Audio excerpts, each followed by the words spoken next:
Your shoulder, over your shoulder. All right, Dan. Hi, Mark. Welcome to Friday. Oh, I love Friday. I do too. Friday's my favorite day. It is. This part of Friday. Yes. Where the whiskey specifically, comes yes. Well, welcome to Friday Sips Live. Yes. Let's see. We're in the world headquarters. In the world headquarters. I cleaned it just for you people. Having a good time. That's Dan. I'm Mark. We just entertained ourselves waiting for the last few minutes watching one of the most notable palates in the bourbon industry, Dixon Dedman. He does this cool thing called whiskey in a box where somebody pours him something blind and there's a box over the bottle. He doesn't know what it is. And he's such a talented person, responsible for some of the great bourbons in the last few years. He missed so far. So far off. It makes the amateurs like us feel better. I feel better about the goose eggs I've been putting up in the blind shelf and throwdowns. But yesterday was Bottled in Bond Day. It's March 3rd, 1897, was the signing of the Bottled in Bond Act, the first Consumer Protection Act in the U.S.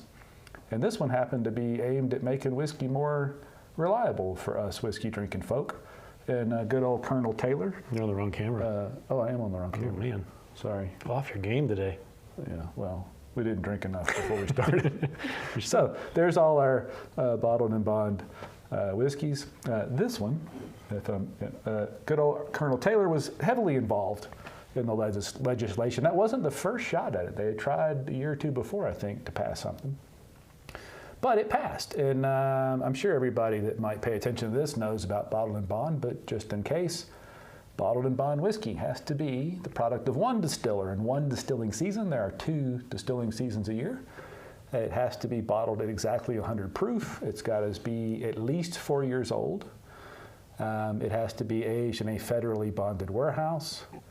And if it is bottled someplace other than where it was distilled, that must be disclosed on the label along with that other information about the season and such. I love Bottled in Bond whiskeys. I'm a big fan. These, by the way, are not Bottled in Bond. But they're not. They're out for a They're reason. here for different reasons. No. That one's not Bottled in Bond. No, that's there for a reason too. Yeah. So I like Bottled in Bond because when I first got into whiskey, hey Larry, hey Bender, when I first got into whiskey, I think there were 17 Bottled in Bond expressions for sale. 17. Yeah. Now, everybody's got one. There are many. There are many. And I think it used to actually be a big deal to have a federally bonded warehouse. But yeah. One of the things Lenny told us was it's just the setup now, that they're all under those regulations. And so if a bottle hits 4 years and somebody wants to make it Bottled in Bond, they make it Bottled in Bond. There you go. There you go. We have other things on the table. We do. Hey, Bottled in Bond Day. Bottled in Bond Day. Let's do Bottled in Bond Day first. So I brought the Colonel Taylor single barrel that I don't know if we sipped it live or what, but it's pretty good. We're about to sip it live, I think. Those bottles are stupid expensive. I paid $80 for it, which I thought was too much. But secondary market, people are paying $250 and $300 for those bottles. I think that's silly. Sure, let's pour some. I'll see if I can figure out the actual pour camera now. Wait. We'll leave that there. We can do and then we do the new. You guys did this. Thing. There we go. This is all your fault. You guys encouraged him. Pouring it right there. All right. Well, this is one of my favorite bottles, by the way. It's like the more I drink it, the more I love this. Yeah, don't get me wrong. I like E.H. Taylor whiskey just fine, but that's just not a multi-$100 bottle. Clink, clink. Happy Bottled in Bond Day. But it is. Is this the one? Is this That's the Hazel's pick. Okay. Yeah. So I actually stood in line for this. You did. That's right. I earned this. You did the work already.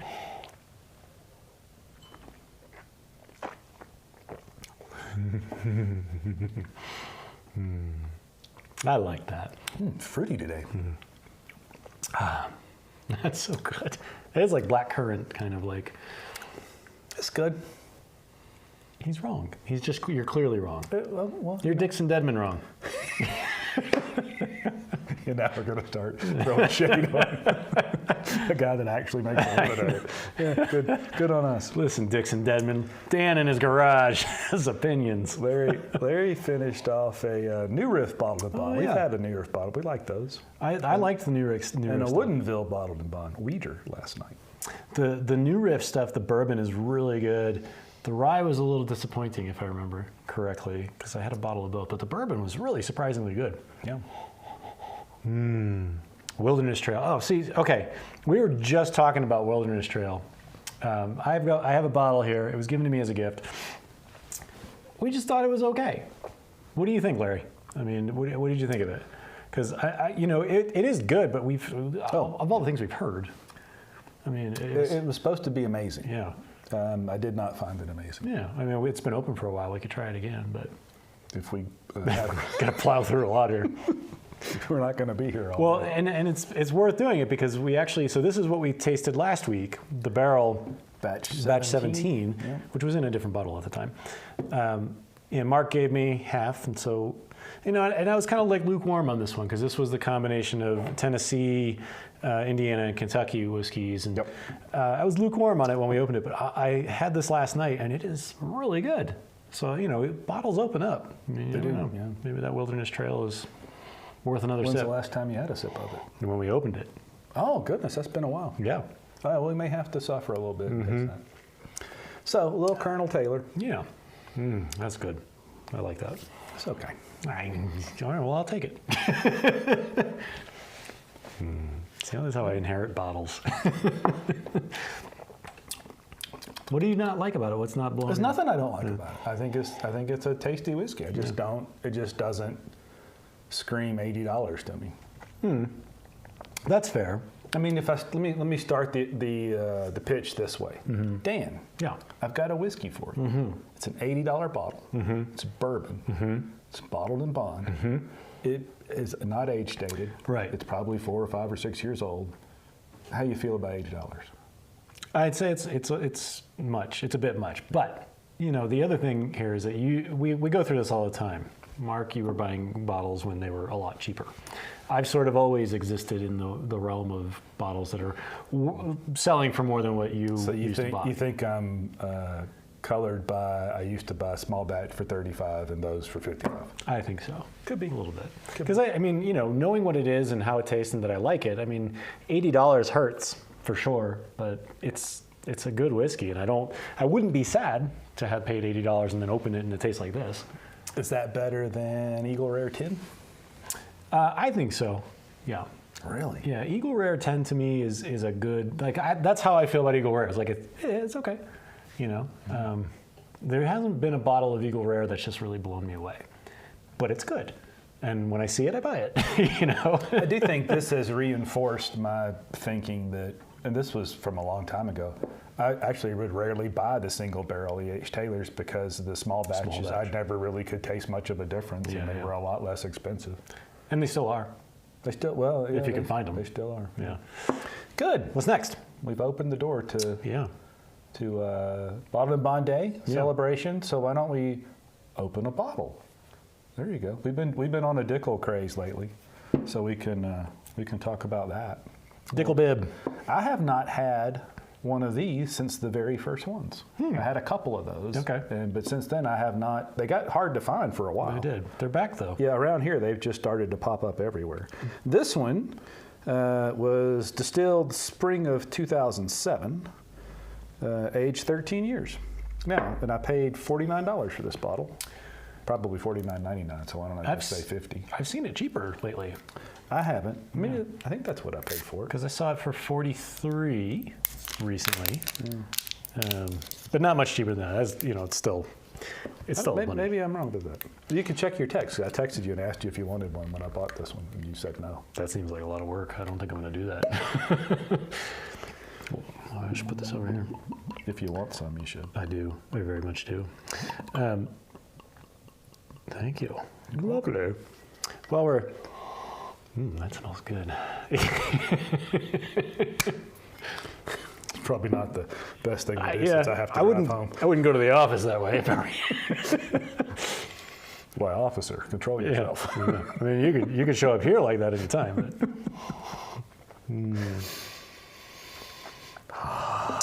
Mr. Dickel. What I should have done first was sip of water.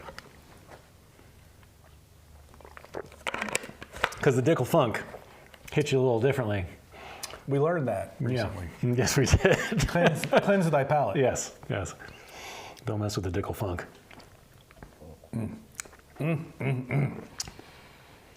Solid. Well, okay, so this was 49 at $50. For another $10, you can get the 15-year. What would you do? I would upgrade, personally. And we have an open bottle in case you really need to. It happens I was drinking some of that not too long ago. How about that? Weird. Because to me, this has a little bit more of a sharpness to it than the 15-year. Is it a sharpness or is it just thicker and more viscous? No, I mean, it definitely has a better mouthfeel, actually. Because it definitely is chewier. Yeah, cool. And also because the one I have, the Dickel 15 I have, is actually kind of a lower proof. I think it's like 90-something. I think that's the answer to that question. Proof for proof, I probably buy the 15. Mm-hmm. I spend the extra money. Mm-hmm. Now, if we get them at what they're supposed to cost at 40, it's even better. Tougher call. Yeah. I don't know. You know how we typically roll is that I have both. We're not either or type of people. I don't want to leave anybody out. Larry, grabbing Larry, 36. Buy a pile of them. Yeah, and then they take a road trip to the old world headquarters. Hey, this is great though, and I haven't had this. I had 2 bottles of this pretty early on, and I think in comparison to the 15s, I was kind of like, But this is really good. Mm-hmm. I would buy another bottle of this, even at $50, I think. Which seems to be kind of the going rate. I mean, that's what Henry McKenna Bottled and Bond is around that price if you can find it. And you were paying, $2 and a handshake for it back in the day. But $50 is pretty reasonable, I think, for it. Yeah, I think so. That's very good. Something is off with my palate today. Yeah? Yeah, I've just decided something's just off. What is it? What's going on? There's a bitterness to that shouldn't be there. Well, that's what I was saying, like that little sharpness to it, right? Yeah. I mean, I taste it too. Oh. It's not necessarily bad, but it's definitely different than other expressions of this we've had. Well, nothing stops the Dickel train. I'm the fan. Yeah, the Dickel train keeps on rolling.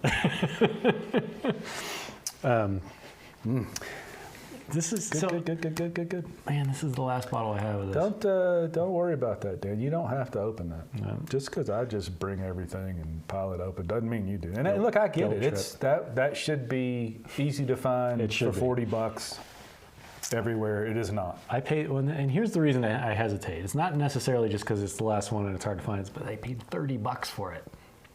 I mean, $30! And now you can't find this for... Now, Dan, that is known to economists as the sunk cost fallacy. So you're making decisions based upon what you paid for something. Have we talked about my math skills, by the way? I'm talking about an economic concept, not math. Same thing. You're making a decision because of something that happened in the past that is not relevant. Well, but then if I think to the future when this bottle's gone, and then I don't have it anymore. I'm going to tell, because Bender's buying the 11-year Dickel Bottled and Bond for the 30s, the 13 red 40s. Mid 40s, 49, whatever. That's pretty typical for around here, too. I'm going to have to tell my whiskey fellas that people are paying less than me. That's not right. Mm-hmm. I agree. It ain't right. Not right. All right. Okay. Is that all the bottled and bonds? Yeah. That's all the open bottled and bonds. All right. Well, we'll see how many sips I have before I get talked into that. But we do have other bottles on the table here. Okay. So let's exit the bottled and bond discussion. But don't forget, bottled and bond, wonderful thing. Mm-hmm. Consumer protection. We're consumers in more ways than one. And we're protected. We are protected. And goodness knows we need to be protected. God, we're hilarious. I'm glad we find ourselves funny. Yeah. At least we have 2 other people. Yeah. Who find us mildly amusing, at least enough. At the very base level. They don't find us repulsive enough to stop showing up. Yet. All right, what do we want to move on to here? Well, let's see. Let's revisit the barrel. Mm-hmm. Yeah, because that was something that I bought 2 of those.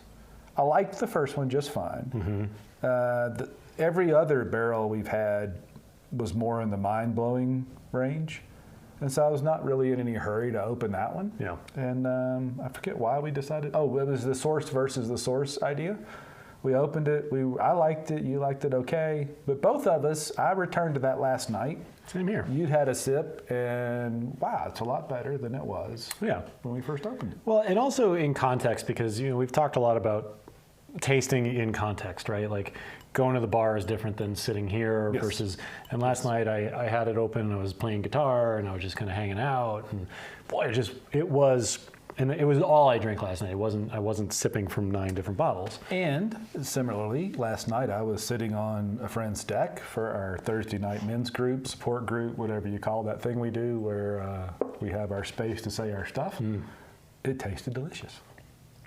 I agree. I thought it was also delicious. So it's also been open for a week, so I mean that might have something to do with it. Who knows? That's enough babbling. Let's taste. It's a fine idea. Let me enable the picture-in-picture of the pouring. Oh gosh.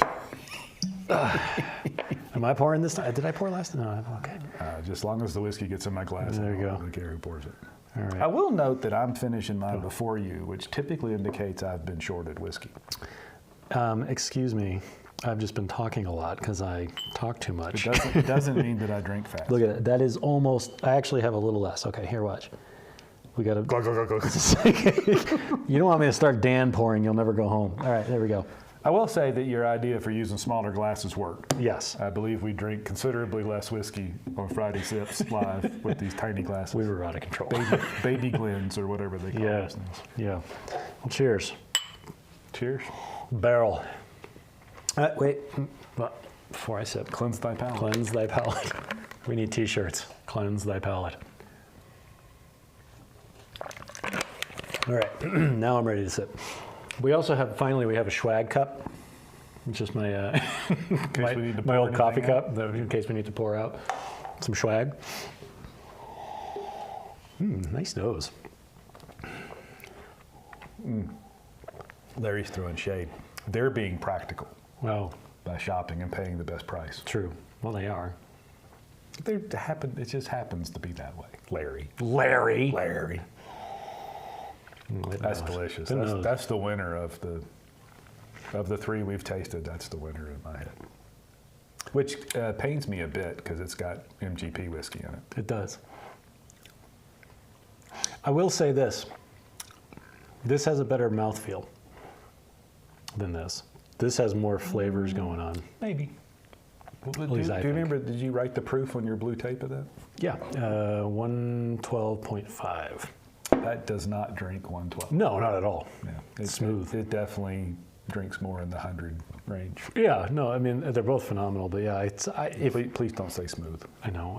I was hoping you weren't going to notice. I said it and I was like, oh, come on.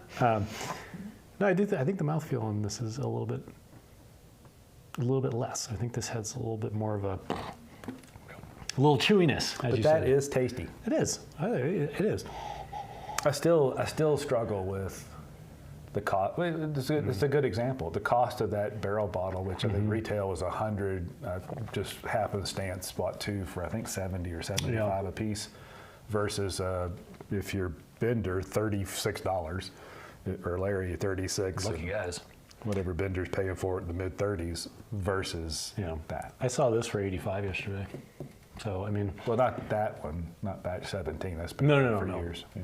But usually barrels are that's the same. It's $100. That's where you see it all the time. I've seen it on sale at Hazel's for around $85, $89 sometimes.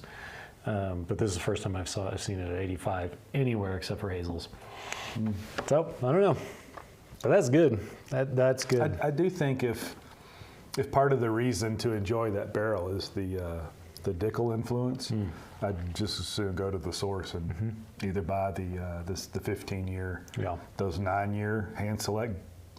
That to me, that's a pretty sweet spot. 9 years or so. Those are good, and they're only about 50. Yeah. Or the bottled and bond for what should be about $10 less. I mean, we were really hot on these barrels before the 15s started showing up. Yep. You know, and who knows how long those 15s are going to stick around. I still think I'm going to, or stick around at that price. At that price. We had a fella comment, I was chatting with him he'd seen the live thing in a video I think I just posted. I think it just went live I have a pile of those Dickels at the house. And, he's feeling like, is this it? We keep talking about it. And he was in a store and picking 2 of them up from the store pick, and then somebody else was there, and somebody asked a question, and before you know it, 4 or 5 people are buying those bottles. He's like, well, here it is. We're at the beginning. We're going to figure this out. So it begins. And I think they're figuring out with Wild Turkey, too. I think we're starting to see in some parts of the country the Russell's Reserve single barrels are starting to creep up in price. The Russell's 13 is what set it all off, I think. That's just...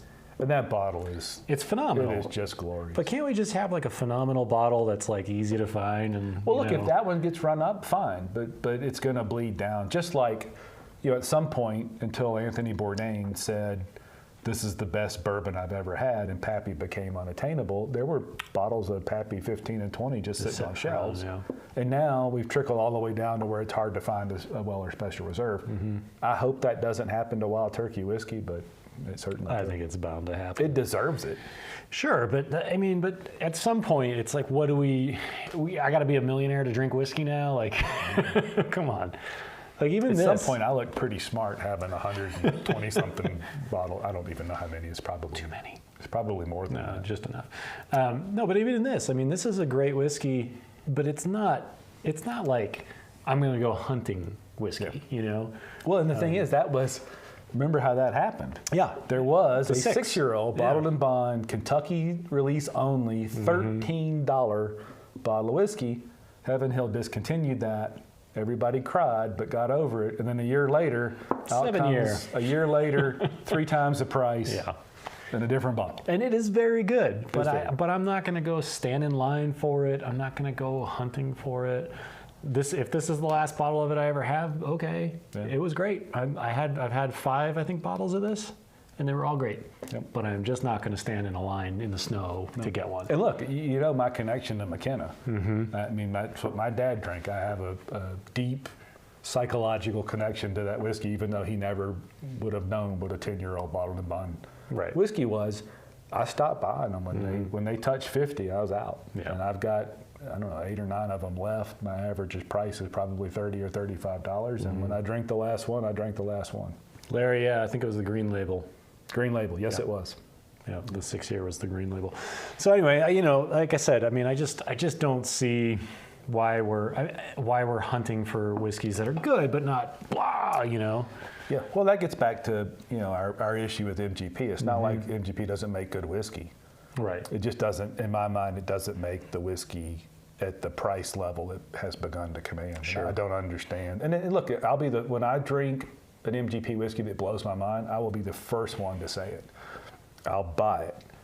It just hadn't happened. And that old fangled Nodder thing, that Blonde Brothers, was delicious. Yeah. It just wasn't a $100 bottle of whiskey in my mind. No, and I'd be curious to go back to that one if we could ever get our hands on one, because I really liked that one. But that was a long time ago.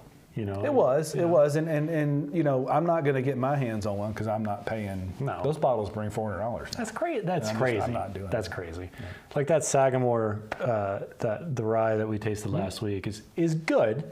It's not anything I'd go out of my way for. And if it's $35 or $40, I buy it all day long. Yeah, I'll take that camping. That's great. Anyway, digression. We digress. Yes. So we like Dickel bottled and bond. Yeah. Anybody shocked at that? How about that revelation? Weird. Well, this will be an interesting conversation because we've had a love-hate relationship with Kentuckial, I'd say. There's no hate involved. Well, there was hate when I paid $320 for a bottle. Yeah. Bottle of bourbon. I distinctly remember some hate. There was self-hate, self-loathing at some point. Yeah. Well, so anyway, Spirits Wine Provisions, that's my local go-to source.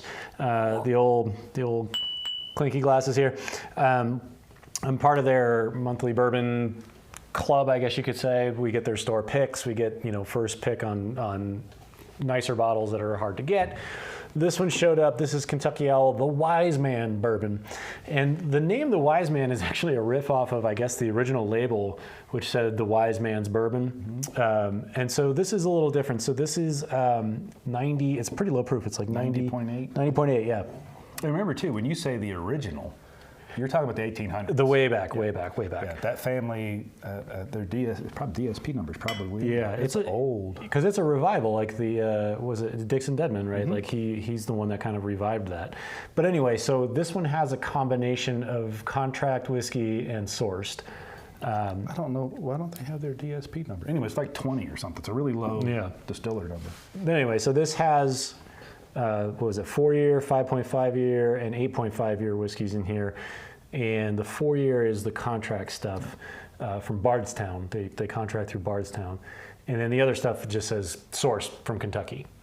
So no MGP in there, but we don't know where it's sourced from. Funny that Dixon Dedman in the box video we watched right before this that he guessed was Four Roses turned out to be Barton 1792, a very heavily sourced whiskey. So maybe he did that because it was just familiar to him. It could be. It could be. Well, let's crack this open. Yeah, let's do that. And, you know, one of your favorite bottles ever.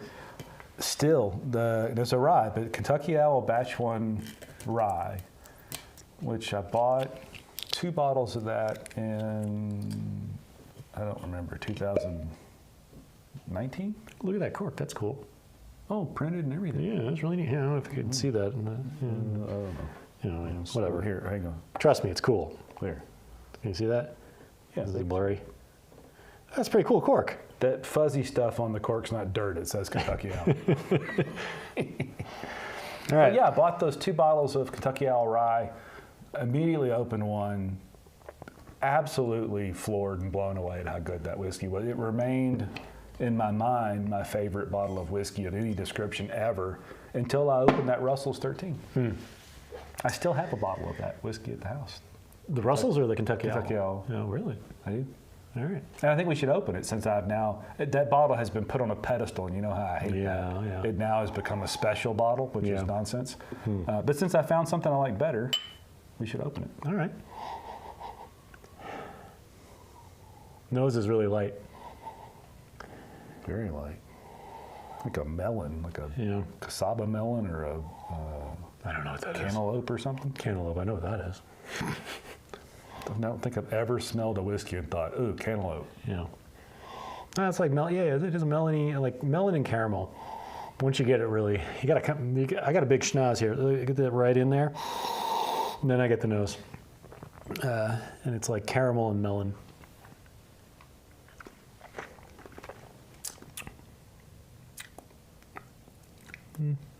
It's.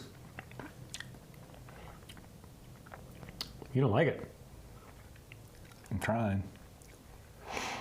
It's not bad. Tastes like fruit-flavored gum.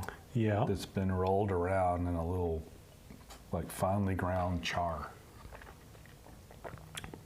You get a blast of bubble yum. I hate when I think this, but I think it's telling. How much was that bottle of whiskey? 50 something. I don't hate it though. I don't hate it. It's really sweet, and it's like a saccharine sort of sugary sweet. Artificially sweet. Yeah, and then it kind of mellows out across the tongue. The finish is nice. Yeah, and the finish I think is actually the shining part of this. And it does go on for a while. Yeah. It's that upfront blast of that sugary. I'm not a fan. It's. I tell you, I was reading the back of the label. Distilled in Kentucky. Great, lovely. But bottled by Kentuckial LLC, La Cassinine, Louisiana. La Cassine. Yeah, that's weird. Yeah. That's kind of made a march. Yeah, and remember, so Dixon Dedman brought that brand back. Charles Dedman was his great-grandfather, I think, that originally started Kentuckial. But he sold that Kentuckial to Stoli Group in 2017, I think.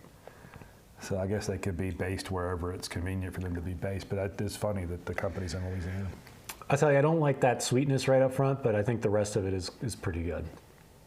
And actually now... The nose is better now. The nose is... Once I've got some in my mouth, the nose is better. The nose to me is more like candy apple now. Yeah. It's actually not bad. Still, everything I come up with has a sweet or a candy connotation to it. Yeah, I don't love that. I think everything, I talk a lot about the 4 things it has to do, right? Like the nose, the first blast across the tongue, and then the finish. I think the one really struggles is right up front. Yeah, it's just not good.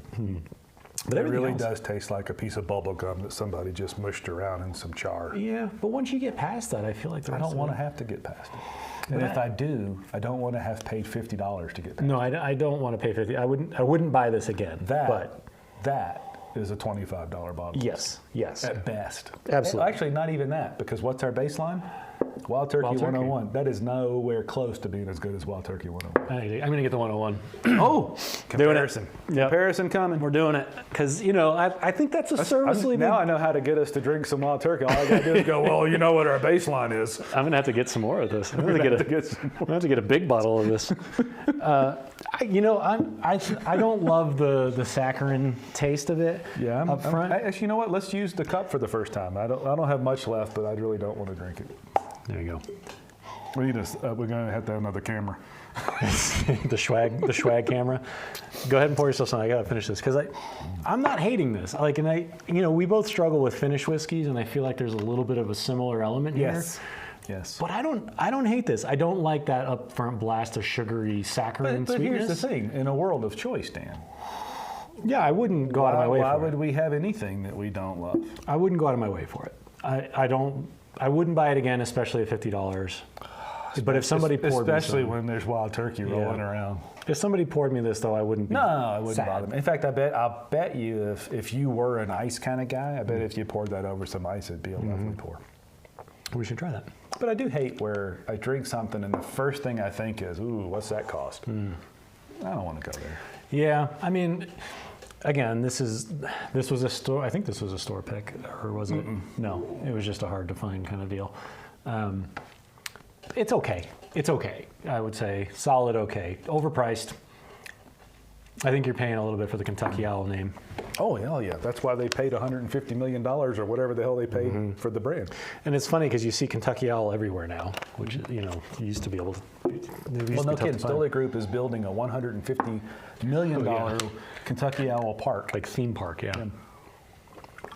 All right. Against the 101, let's see. Maybe this will color my opinion.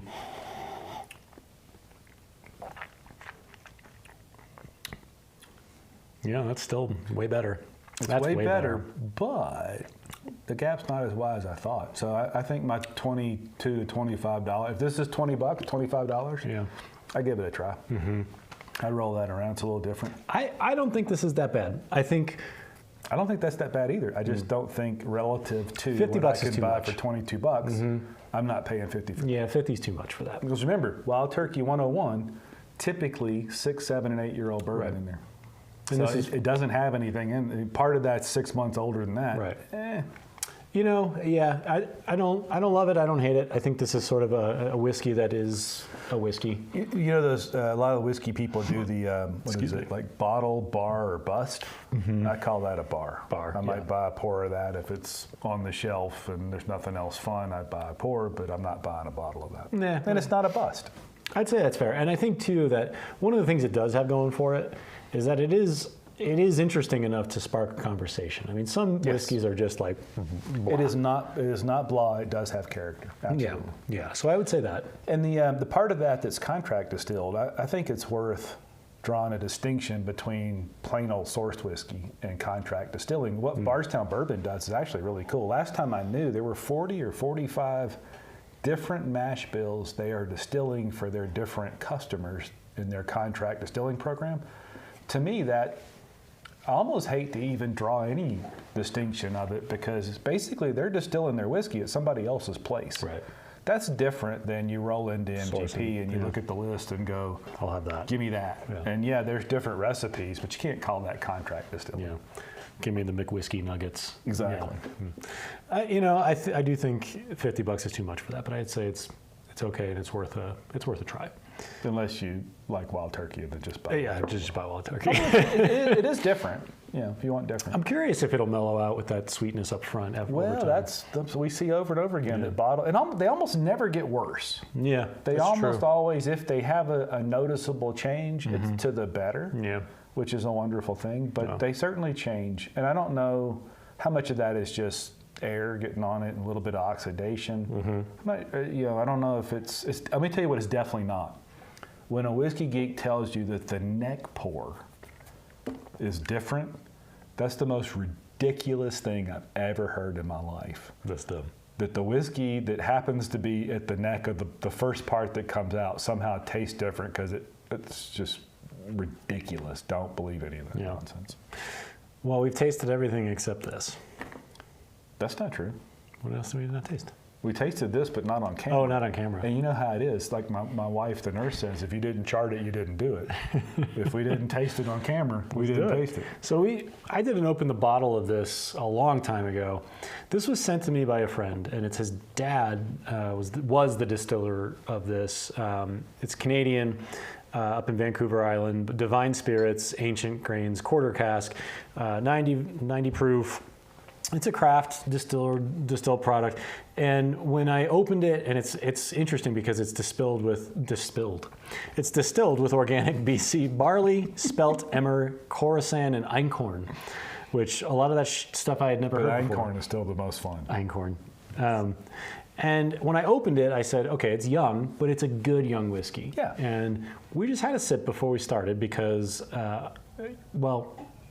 it's in honor of a friend who recently passed. And whether or not, I think the key thing is it could be that the bottle's been open for a while or that we were just idiots when we opened it. And if I remember right, that was partly why Lenny reached out to explain the young whiskey thing to us. Correct. So we could have clearly just been idiots. I'd say that's a fairly baseline standard for us. Cheers.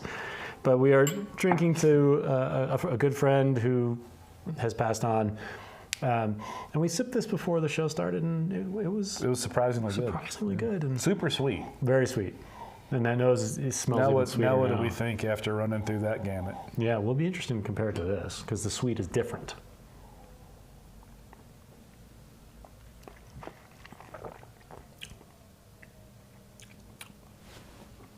Yeah. I don't know, man. That's like cinnamon toast. Yeah. I like that better than I drink that before I drink the Wise Man. This has more oak in it for sure, like a lot more oak in it than that does. But it's not that young Palacharo. No, it's a pleasant oak, and I said that in the open the bottle. It was like it's oaky, but it's a pleasant oaky. Yeah. It's definitely sweeter than I remember it. I just don't give up. You know, when we were getting ready, you asked me, "What do you do with bottles you don't like?" Oh, hang on to them for a while, because sometimes that happens. That's and true. If not, pour it out in the yard. Yeah. Ooh, that's got like a nice. Ooh, that was a nice. That's little, not bad. That sip was really pleasant. It had just sort of a floral blast. Mm-hmm. Floral. It is floral. Yeah. I mean, interesting. Okay. Do we want to try a sip of the Wilderness Trail? Sure. All right, we're doing it. So this is a good time for us to be against this establishment, because everybody in whiskey says Wilderness Trail is the thing. Yeah, to me, it just tasted like another young whiskey. They say the weeded bourbon is better than Pappy. They say all those things. Oh, and also, in keeping with the theme of the show, this is bottled in bond. Bottled in bond. Okay. All right. Let's see. Which camera shall we? Yeah.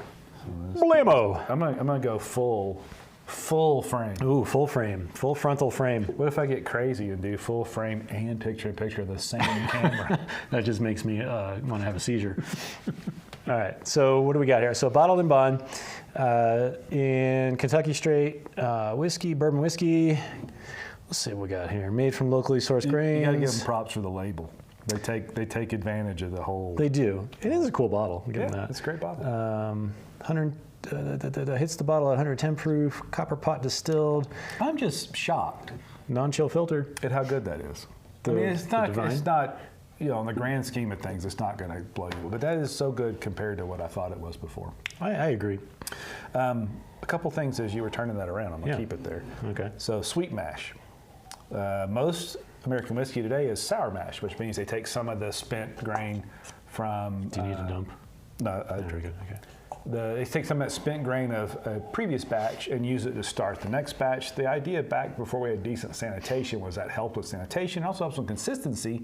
A sweet mash, they start with a fresh mash every time. For those who can't see very well.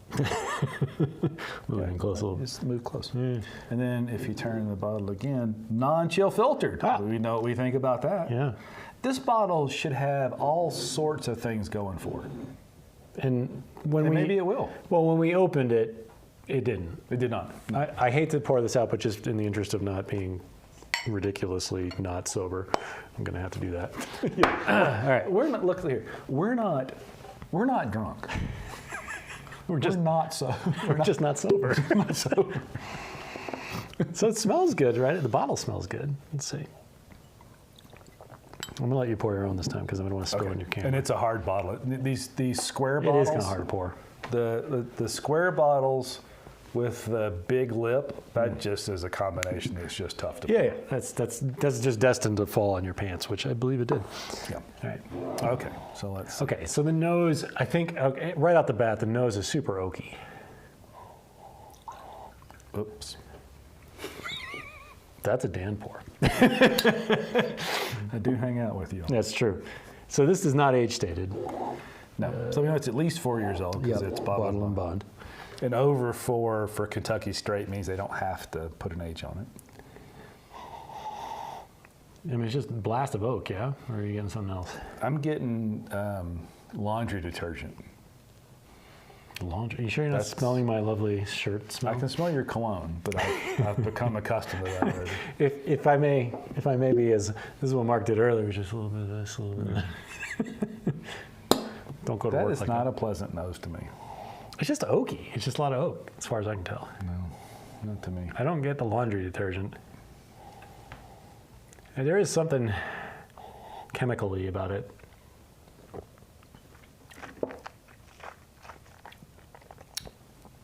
That's just not good. I mean, I'll stop short of saying there's some sort of defect to it because I don't know enough to pick that out. It doesn't taste like much of anything to me. Maybe I need to. Maybe you need to get these long. What the hell are you doing with these long blonde hairs in your? Well, this turns into a nightclub after hours. This is, a minute ago I said it's not often that they get worse when they've been open, but this is not as good as it even was the first time. I need another sip. I'm liking the nose less and less. The nose is all, to me, it's all laundry detergent. There's something funky. Something funky in there. I could be off on the description, but something's off. No. What are those memes where they come up with like a snake as a danger nope? That's like a whiskey nope. Mm-hmm. There was a little funkiness in that. To me it's fairly inoffensive, but there's nothing to it. Yeah, I know. All right, well we'll try the Schwag cup. Of course, the camera's way down. Yeah. They can see the cup. But just know we poured that out. Yeah, not happy. No, it's just not something I want to sip from. But it's. I don't know. To me, it's inoffensive. There's nothing. There's a little bit of a chemical tinge to it, which I don't love. When you asked me that question about what do I do with stuff I don't like, I said, well, I don't know, it doesn't happen that often. I would not drink that under any. I wouldn't even use that for eggnog. Really? I don't think it's that horrible. And I used that Rebel Yell 100 proof single barrel for eggnog. That was bad. That is offensive to me. Really? My palate takes offense to that. This just tastes like nothing to me. I don't know. It's got a lot of bad in there in my mind. I wouldn't say that, but... Well, you don't have to. I do. I disagree with you. Yeah, that's right. Going for it. We can fight about it. Just drink some of this. Really? That whole idea, though, that's not our idea that there's some baseline whiskey. Fred Minnick has, arguably a judge, a great palate, et cetera, and so on. But his is the Evan Williams Black Label, 86 proof. He says that is in his scoring system an 86-point whiskey. If he drinks something and he can't quite figure out what he thinks, he goes back to that as a baseline.